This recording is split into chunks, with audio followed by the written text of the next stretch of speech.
बड़ी खबर रांची से आपको बताएं।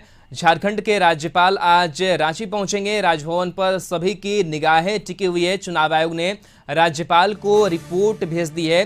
बीजेपी सांसद की ट्वीट से कयासों का बाजार भी गर्म है, तो फैसला सुरक्षित रखा गया था चुनाव आयोग में और उसको राज्यपाल के पास भेजा गया है। और आज राज्यपाल रांची पहुंचेंगे और राजभवन पर सबकी निगाहें टिकी हुई है कि क्या फैसला हेमंत सोरेन को लेकर के सामने आता है। चुनाव आयोग ने राज्यपाल को रिपोर्ट भेज दी है। बीजेपी सांसद के ट्वीट से भी कयासों का बाजार गर्म है, क्योंकि निशिकांत दुबे लगातार ट्वीट कर रहे हैं और ट्वीट के जरिए भी उन्होंने कई बदलाव के जो संकेत हैं वो दिए हैं और उस ट्वीट को लेकर भी राजनीतिक सरगर्मी जो है वो तेज है। तो बड़ी खबर है ये रांची से और सबकी निगाहें अब राजभवन पर टिकी हुई है। न्यूज कोऑर्डिनेटर मनोज जी हमारे साथ जुड़े हुए हैं। मनोज जी, चुनाव आयोग ने रिपोर्ट भेज दी है राज्यपाल के पास और राज्यपाल पहुंच रहे हैं। राजभवन पर सबकी निगाहें टिकी हुई है, क्या लग रहा है क्या होगा?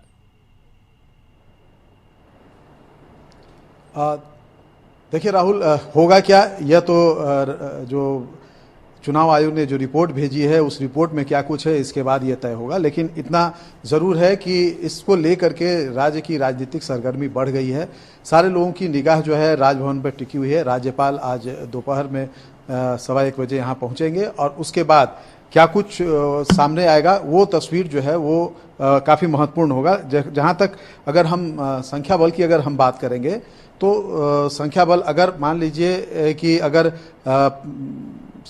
हेमंत सोरेन के खिलाफ अगर निर्णय आता है तो भी सरकार को विशेष कुछ फर्क नहीं पड़ेगा। ये सरकार गिरेगी, चेहरा बदल सकता है। क्योंकि अगर हम संख्या बल की अगर हम बात करेंगे तो सदन में जो जेएमएम के जो है वो 30 विधायक हैं, जबकि कांग्रेस के 18 हैं। तो इन दोनों को मिलाकर के ही जो बहुमत का जो आंकड़ा है वो पूरा हो जाता है।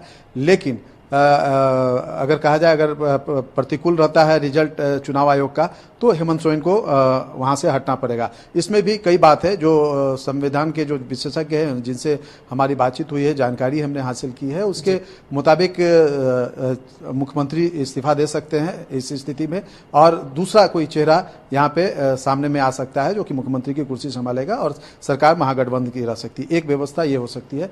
दूसरी व्यवस्था ये हो सकती है कि हेमंत सोरेन इस्तीफा दे और फिर दोबारा से वो पद और गोपनीयता की शपथ ले।